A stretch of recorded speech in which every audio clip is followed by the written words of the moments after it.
everyone, welcome back to your own channel biology by Preeti ma'am.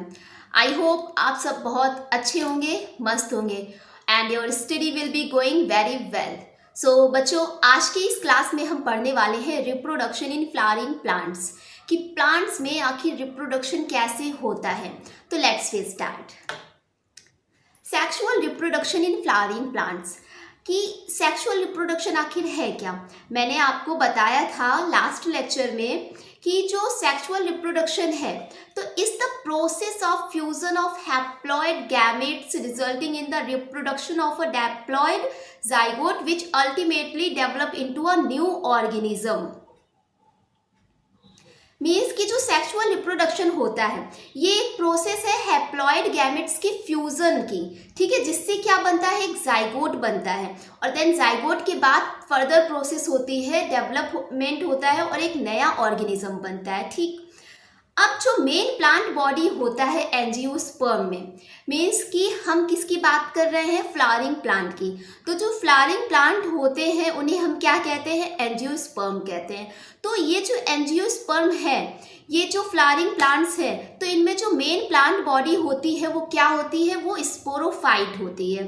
ठीक है, तो ये चीज़ आपको ध्यान रखना है। स्पोरोफाइट मीन्स की 2n होती है, ठीक है, 2n। अब जो सेक्सुअल रिप्रोडक्शन होता है इसमें कौन कौन से स्टेप्स होते हैं, तो देखिए बेटा, first is pre fertilisation, next fertilisation and post fertilisation. ठीक है, तो इस सेक्सुअल रिप्रोडक्शन में हम इन्हीं स्टेप को ही हम पढ़ने वाले हैं। ठीक, now parts of a flower. Reproduction पढ़ने से पहले हमें उसके फ्लावर के बारे में पता होना चाहिए कि आखिर फ्लावर में क्या क्या होता है। ठीक, तो फ्लावर जो होता है उसमें 4 होल्स होते हैं। First is calyx, Corolla, androecium and gynoecium. जो कैलिक्स होता है इसे ही हम बोलते हैं सेपल्स, एंड करोला होता है उसे बोलते हैं पेटल्स, एंड एंड्रोशियम जो होता है ये मेल रिप्रोडक्टिव ऑर्गन्स होते हैं, and gynoecium is female reproductive organ. This is flower. You can see here कि जो कैलिक्स होता है ये जो ग्रीन कलर का पार्ट होता है, ठीक, आप किसी भी फ्लावर को देखते हैं तो वो खिलने से पहले ऊपर से ग्रीन कलर की कवरिंग होती है, ठीक है, जिसे हम बोलते हैं कैलिक्स या फिर सेपल्स।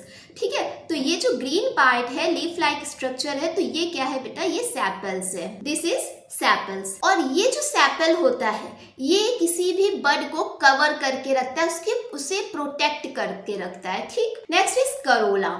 ठीक, जो करोला होता है ये क्या होता है, ये फ्लावर का जो कलर्ड पार्ट होता है, ठीक है, जो कि आपको अट्रैक्ट करता है अपनी तरफ, किसी भी इंसेक्ट को अपनी तरफ अट्रैक्ट करता है, तो वो क्या होता है, करोला। और करोला को ही क्या बोलते हैं, पेटल्स। ठीक है, these are petals.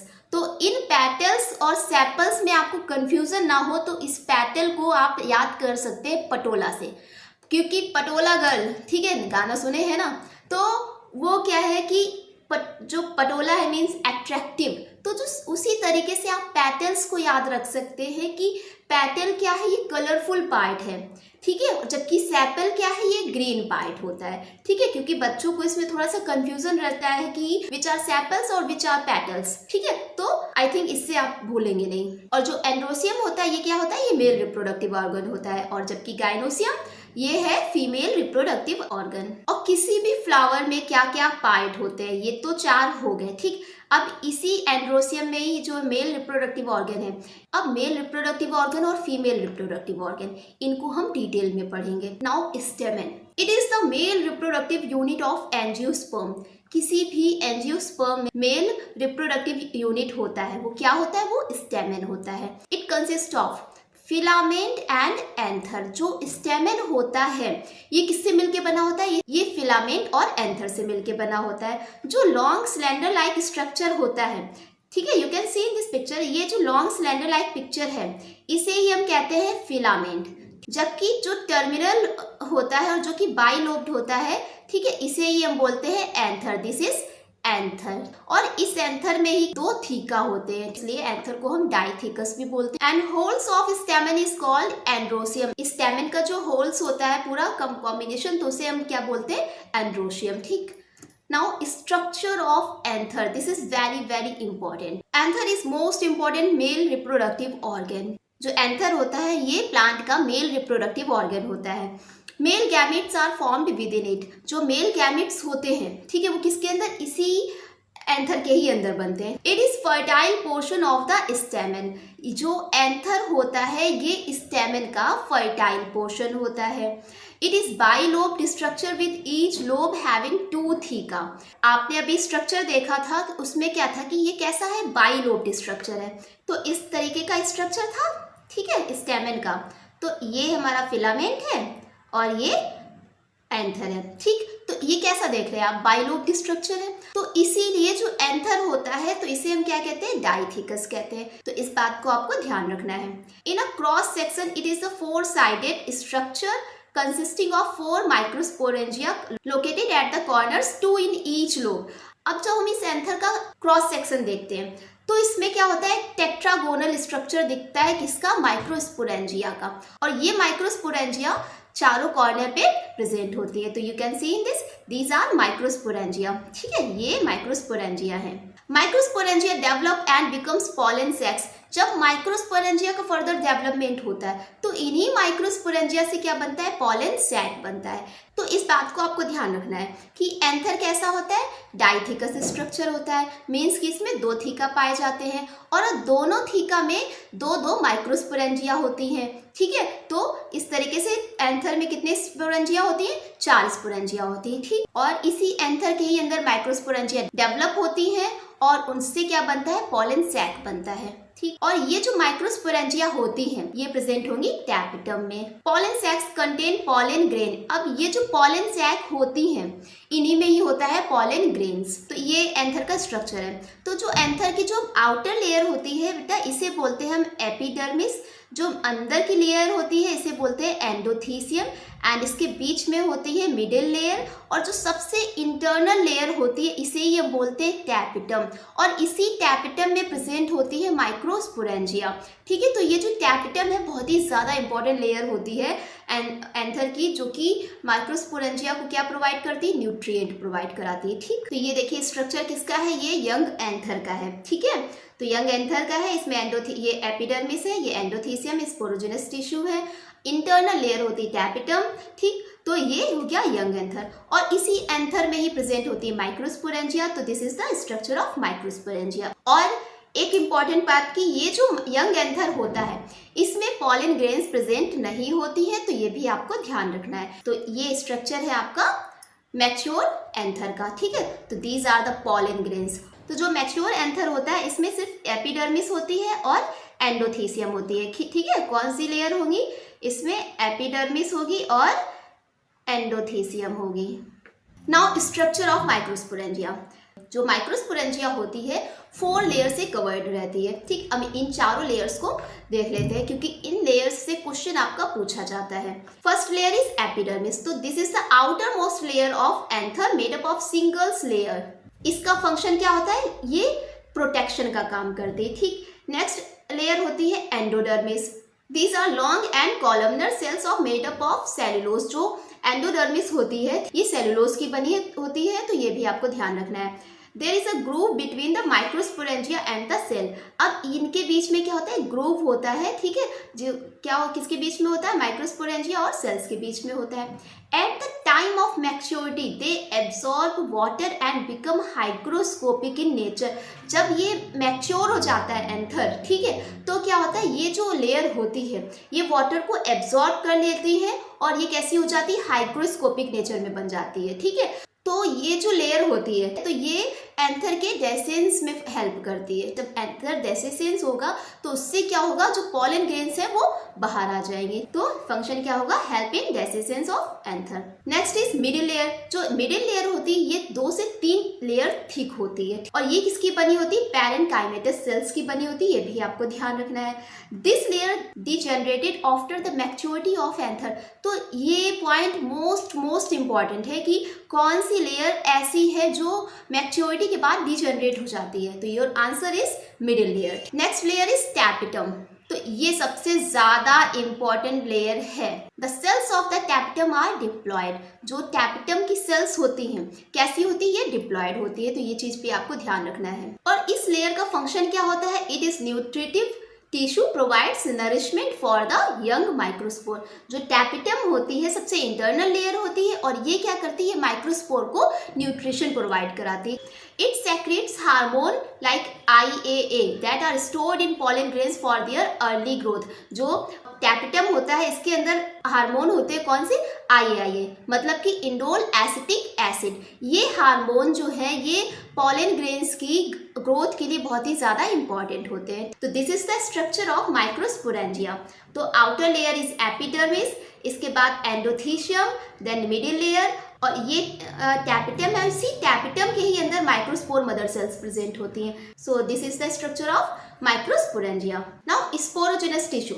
When the anther is young, a group of compactly arranged homogeneous cells are called sporogenous tissue. Means कि जब एंथर यंग स्टेज में होता है तो जो सेल्स अरेंज्ड होती, कॉम्पैक्टली अरेंज्ड होती हैं, इन्हीं के अरेंजमेंट को हम क्या कहते हैं, स्पोरोजेनस टिश्यू कहते हैं। ठीक, और ये जो स्पोरोजेनस टिश्यू होते हैं ये कैसे होते हैं, ये डिप्लॉयड सेल्स के होते हैं। ठीक है, कैसे होते हैं, ये डिप्लॉयड सेल्स के होते हैं। इनमें जब मियोसिस होगा तो स्पोर्स बनते हैं। ठीक, जब इनमें मियोसिस होगा क्या बनेगा, स्पोर बनेगा। Now microsporogenesis. माइक्रोस्पोरोजेनेसिस मीन्स की formation of spores. As the anther develops the cell of sporogenous tissue is capable of giving rise to a microspore tetrad. जब एंथर का डेवलपमेंट होता है तो जो स्पोरोजेनस टिश्यू होता है, मैंने आपको बताया कि जो स्पोरोजेनस टिश्यू होता है कैसा होता है, डिप्लॉयड स्ट्रक्चर होता है, डिप्लॉयड सेल्स इसमें पाई जाती हैं। जब इन्हीं सेल्स का मियोसिस होता है तो क्या बनता है, स्पोर्स बनते हैं। ठीक है, और ये स्पोर कैसे होंगे, ये टेट्राइड फॉर्म में होंगे। The process of formation of microspore from a pollen mother cells through meiosis is called microsporogenesis. Means की ओवरऑल कि माइक्रोस्पोर की फॉर्मेशन को ही हम क्या कहते हैं, माइक्रोस्पोरोजेनेसिस बोलते हैं। On dehydration microspore tetrad dissociated to form 4 microspore. जब डिहाइड्रेशन होता है तो जो माइक्रोस्पोर्स होते हैं ये डिसोसिएट हो जाते हैं, टेट्राड में डिसोसिएट हो जाते हैं और क्या बनाते हैं, 4 माइक्रोस्पोर बनाते हैं। मीन्स कि अगर ये टेट्राड है, ये टेट्राड है, इसमें ये स्पोर्स प्रेजेंट है, टेट्राड फॉर्म है, ये स्पोर्स प्रेजेंट। जब ये डिसोसिएट हो जाते हैं, अलग हो जाते हैं, तो ये हमें कितने 4 ये माइक्रोस्पोर देते हैं। And these microspore are arranged in a cluster of 4 cells. ठीक, and the developing anther consist of 2 types of cell. अब ये जो माइक्रोस्पोर बने हैं, फिर इनसे जब डेवलपमेंट हो रहा है, ठीक है, तो जो एंथर है, जो डेवलपिंग एंथर है, तो इसमें क्या है कि 2 टाइप्स की सेल्स पाई जाएंगी। First is reproductive cells and non reproductive cells. ठीक, now these are the steps of microsporogenesis. इसमें जब मियोसिस होगा, ठीक है, तो ये 2 सेल स्ट्रक्चर बनेगा। देन इसके बाद सेकेंड मियोसिस होगा तो बनता है हमारा टेट्राड। ठीक, देन टेट्राड ये जब सेपरेट हो जाता है, सेपरेशन के बाद ये पॉलन ग्रेन्स इससे अलग हो जाती हैं। देन जब इसमें माइटोसिस होता है तो ये जो पॉलन ग्रेन्स है ये मैच्योर हो जाती हैं। तो this is the structure of mature pollen grains. ठीक, तो अब हम पॉलन ग्रेन को थोड़ा सा अच्छे से समझ लेते हैं। ठीक, तो this is the pollen grain.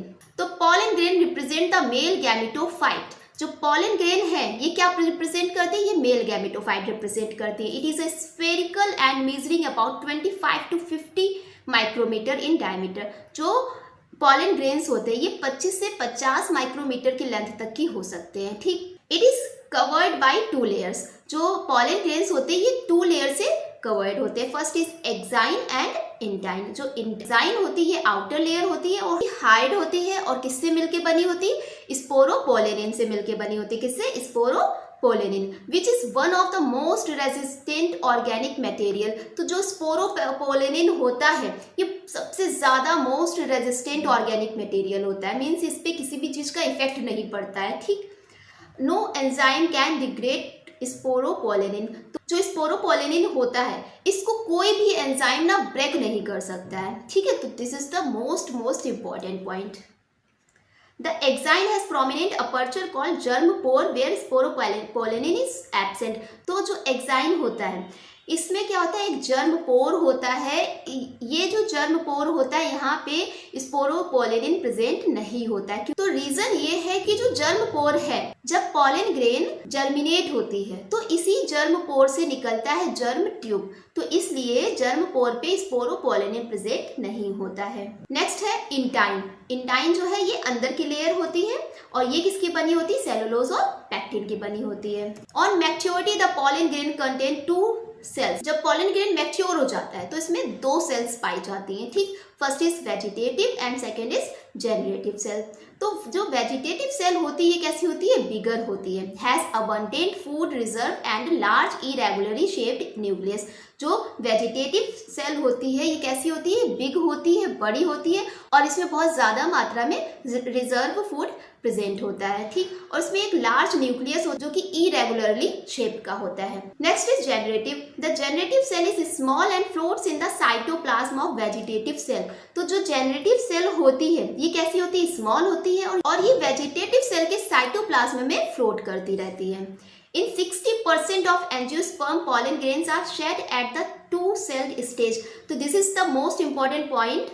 ये आपको ध्यान रखना है, ठीक है, कि 60% एंजियोस्पर्म में जो पॉलन ग्रेन्स होती हैं वो 2-celled स्टेज में ही शेड हो जाती है, मीन्स झड़ जाते हैं, ठीक है। तो ये पॉइंट पे आपको ध्यान रखना है। In anther the generative cell divides mitotically to form 2 male gametes before pollen grains are shed. Means कि जो 60% एंजियोस्पर्मिक प्लांट होते हैं ये 2-celled में ही शेड हो जाते हैं इनके एंथर, जबकि कुछ बचते हैं जो कि 3rd स्टेज में शेड हो पाते हैं। तो इनमें क्या होता है कि इसमें फर्दर माइटोटिक डिवीजन हो जाता है और ये 2 मेल गैमेट बना लेते हैं। तो बच्चों, अगर आपने अभी तक चैनल को सब्सक्राइब नहीं किया है तो प्लीज़ चैनल को सब्सक्राइब कर लीजिए और इसे अपने फ्रेंड्स के साथ शेयर कर दीजिए और वीडियो को लाइक भी कर दीजिए।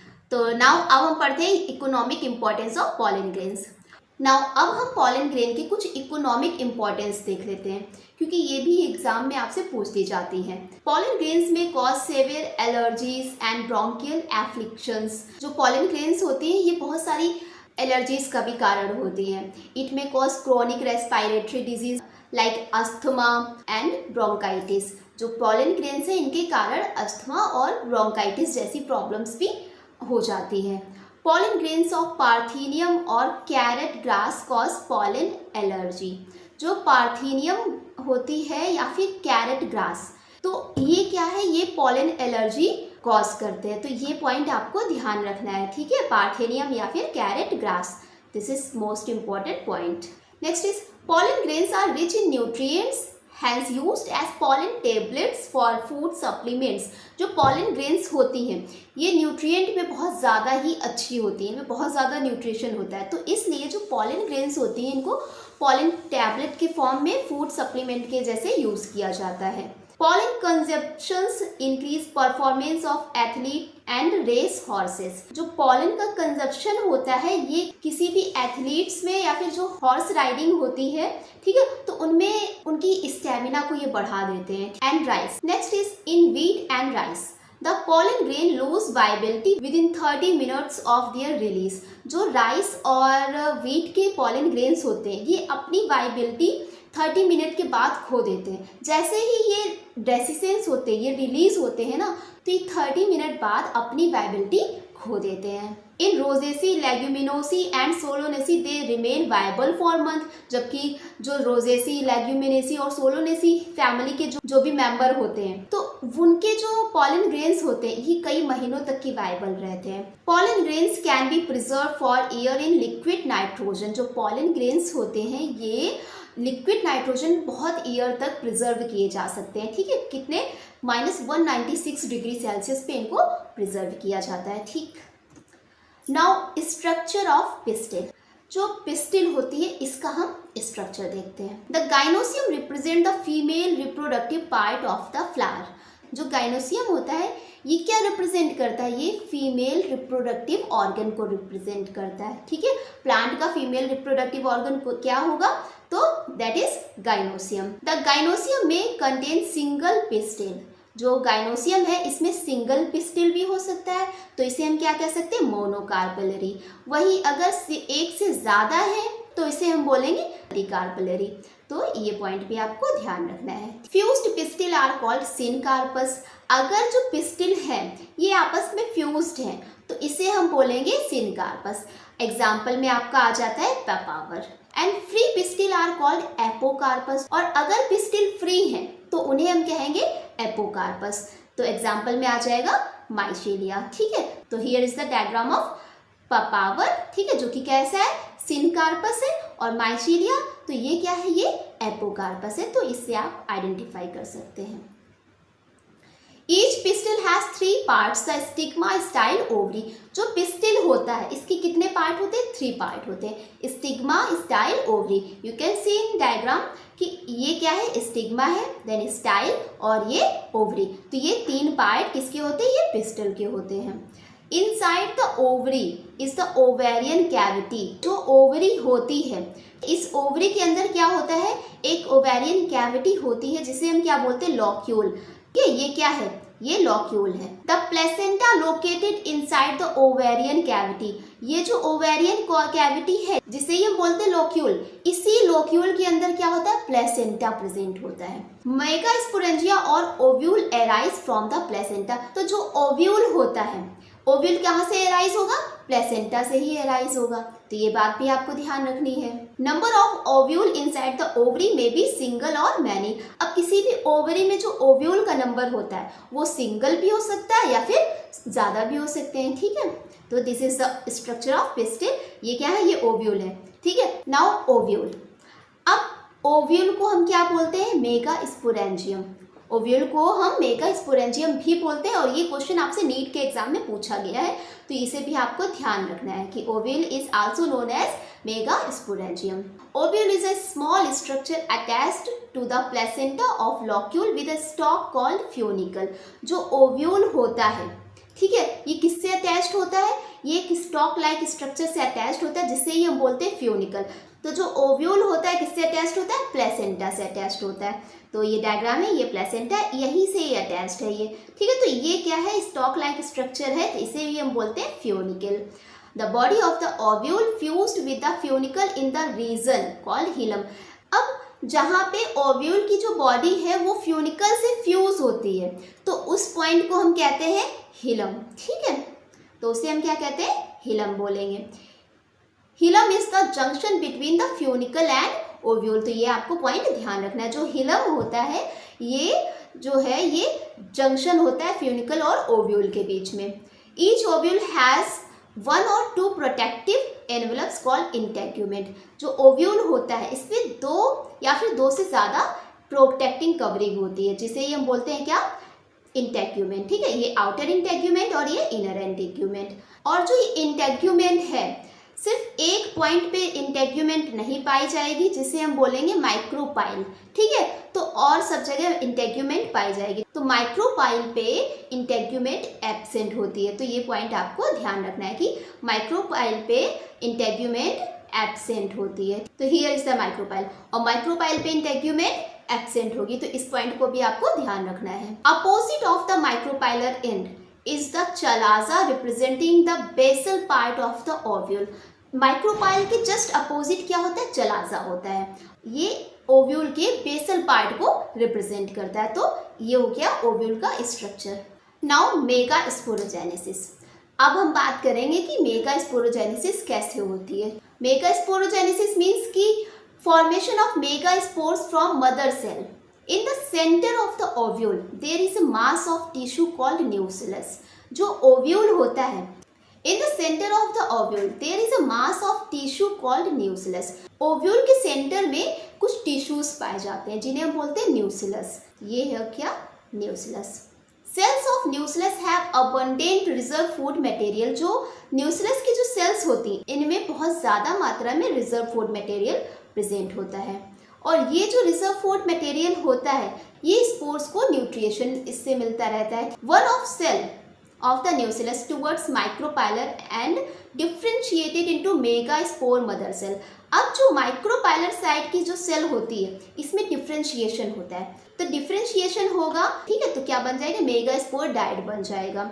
It is a large diploid cell dense cytoplasm with prominent न्यूसिलस।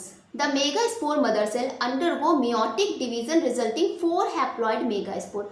जो मेगास्पोर मदर सेल है इसमें मियोटिक डिवीजन होगा। मियोटिक डिवीजन होने के बाद ये है, इसमें क्या हुआ, मियोटिक डिवीजन हुआ। ठीक, मियोटिक डिवीजन होने पे ये डाइड बन जाता है। ठीक, देन इसके बाद फर्दर डिवीजन होता है। ठीक, तो ये क्या बन जाएंगे, टेट्राड। ये बन गया megaspore tetrad.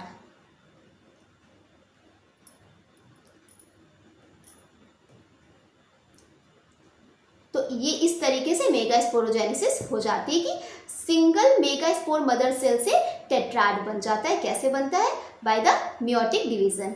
Now female gametophyte means monosporic development.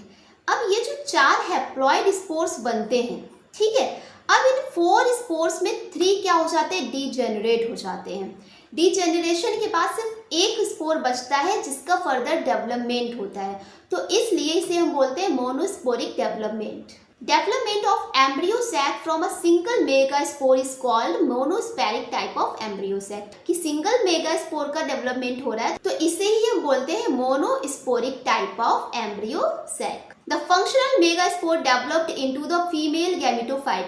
अब ये जो फंक्शनल मेगास्पोर होता है, सिंगल मेगास्पोर होता है, इसी में ही डेवलपमेंट होता है और ये फीमेल गैमेटोफाइट बना लेता है। जो फीमेल गैमेटोफाइट होता है उसे ही हम कहते हैं एम्ब्रियो सैक। ठीक, तो here is the structure of embryo sac कि इसमें क्या है, 3 एंटीपोडल सेल्स पाए जाते हैं। ठीक, चलाजल एंड पे 3 एंटीपोडल सेल पाए जाते हैं और 2 क्या होते हैं, पोलर न्यूक्लियाई होते हैं और एक सेंट्रल और एक एग होगा और 2 सिनर्जिड सेल्स होंगी। ठीक है, 2 सिनर्जिड सेल्स होंगी, पोलर न्यूक्लियाई 2 होंगे और 3 एंटीपोडल सेल्स होंगी। तो ये नंबर आपको ध्यान रखने हैं। Now stages of mature embryo sac. 2 successive mitotic division leads to formation of 4 to 8 nucleate stages of the embryo sac। तो अब इसमें फर्दर माइटोटिक डिवीजन होता है जिससे क्या होता है, 4 न्यूक्लिएटेड और बाद में फिर 8 न्यूक्लिएटेड एम्ब्रियो सैक बन जाता है। ठीक, the nucleus of the functional megaspore divides by mitotic division to form 2 nuclei which move to the opposite pole 2 nucleated embryo sac. Here इसमें आप देख सकते हैं कि जो न्यूक्लियस है ये डिवाइड होता है, माइटोटिक डिवीजन होगा इसमें, न्यूक्लियाई ये अपने अपोजिट पोल पे पहुंच जाते हैं। ठीक है, all mitotic division are free nuclear type. Karyokinesis is not followed by cytokinesis. जो माइटोटिक डिवीजन होते हैं इसमें सारे कैसे होंगे, ये फ्री न्यूक्लियर टाइप होंगे। मीन्स कि इसमें साइटोकाइनेसिस जो होती है इसमें कैरियोकाइनेसिस नहीं होता है। ठीक, 6 of 8 nuclei are surrounded by cell wall and organized into cells। तो जो 8 न्यूक्लियाई बनते हैं, इन 8 न्यूक्लियाई में से 6 न्यूक्लियाई क्या होते हैं, ये सेल वॉल के से सराउंडेड रहते हैं। ठीक है, तो ये क्या है, आपके न्यूक्लियाई है। ठीक है, ये 8 न्यूक्लियाई है। This is synergid cells and egg, ये सेंट्रल सेल है, this is central cell and 2 polar nuclei and 3 antipodal. ठीक, 3 cells are grouped together at the micropylar end constitutes egg apparatus। जो 3 cells होती हैं ये माइक्रोपाइलर एंड पे constitute होके ये एग एपरेटस बना लेती हैं। तो this is the egg apparatus. ठीक है, ये क्या है आपका, ये एग एपरेटस है। क्या है ये, एग एपरेटस है। और इस एग एपरेटस में क्या होगा, एक एग होगा और 2 सिनर्जिड सेल्स होंगी। ठीक है, तो एग एपरेटस में कितने न्यूक्लियाई होंगे, टोटल 3 होंगे। तो ये चीज़ आपको ध्यान रखनी है। जो सिनर्जिड सेल्स होती हैं ये क्या होती है, इनमें फिलीफॉर्म एपरेटस होता है। ठीक, और ये फिलीफॉर्म एपरेटस जो होता है तो ये क्या करता है, ये जो पॉलन ट्यूब्स की एंट्री होती है ना उसको गाइड करने का काम करता है। ये चीज़ भी आपको ध्यान कर रखनी है। 3 cells arranged towards chalazal and are called antipodal cell. तो जो एंटीपोडल सेल है तो इनका नंबर कितना होगा, ये भी 3 नंबर होंगी। ठीक है, ये चीज़ भी आपको ध्यान रखनी है। और जो सेंट्रल सेल होता है, ठीक है, उसमें 2 पोलर न्यूक्लियाई होती हैं। This is the polar nuclei. Thus, a typical angiosperm embryo sac at maturity is 8 to 7 celled। तो इस तरीके से क्या होता है, जो एक एंजियोस्पर्म का जो एम्ब्रियो सैक होता है आफ्टर मैचुरेशन तो उसमें कितने, वो 8 से 7 सेल स्ट्रक्चर होता है, ठीक है। तो ये चीज आपको ध्यान रखनी है, this is the most important point. तो बच्चों आज के इस टॉपिक में हमने माइक्रोस्पोरोजेनेसिस और मेगास्पोरोजेनेसिस और पॉलन ग्रेन्स को डिटेल में समझ लिया है। तो नेक्स्ट वीडियो में हम पढ़ेंगे pollination in plant. So I hope ये वीडियो आपको अच्छी लगी होगी, ईच एंड एवरी पॉइंट आपको समझ में आया होगा। अगर फिर भी आपका कोई डाउट रह गया है, कोई कंफ्यूजन रह गया है, तो उसे कमेंट बॉक्स में मेंशन करें and I will short it next video. So channel को सब्सक्राइब कर लें, वीडियो को लाइक कर दें और इसे अपने फ्रेंड्स के साथ शेयर कर दें। तो पढ़ते रहिए, मस्त रहिए।